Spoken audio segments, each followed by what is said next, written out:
Megatrust bak bom waktu, tunggu waktu untuk meledak. Indonesia berada di jalur cincin api Pasifik, menjadikannya salah satu negara dengan risiko gempa bumi terbesar di dunia.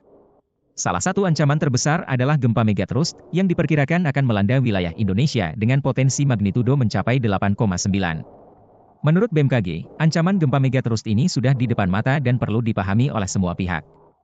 Kepala Pusat Gempa Bumi dan Tsunami BMKG, Daryono, menyatakan bahwa gempa megatrust di Selat Sunda dan Mentawai Siberut tinggal menunggu waktu untuk meledak.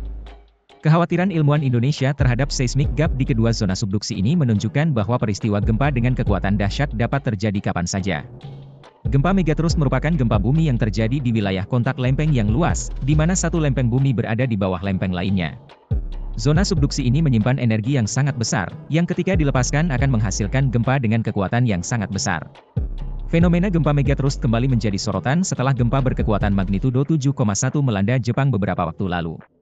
Kekhawatiran ilmuwan Jepang bahwa gempa tersebut dapat memicu gempa megatrust Nankai juga dirasakan oleh para ilmuwan di Indonesia, terutama di wilayah Selat Sunda dan Mentawai Siberut.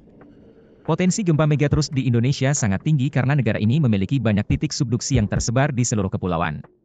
Jika kontraksi sudah sangat besar, maka potensi gempa yang dihasilkan juga akan lebih besar, seperti yang terjadi pada gempa Aceh tahun 2004. Gempa Aceh tahun 2004 merupakan salah satu contoh gempa megatrust yang paling dahsyat, dengan magnitudo mencapai 9,1. Gempa ini menyebabkan tsunami besar yang menelan korban jiwa lebih dari 230.000 orang, memperlihatkan betapa dahsyatnya dampak gempa megatrust.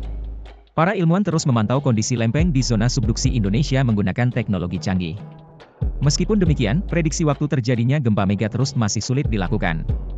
Potensi ini bersifat jangka panjang, dengan rentang waktu yang tidak bisa ditentukan secara pasti.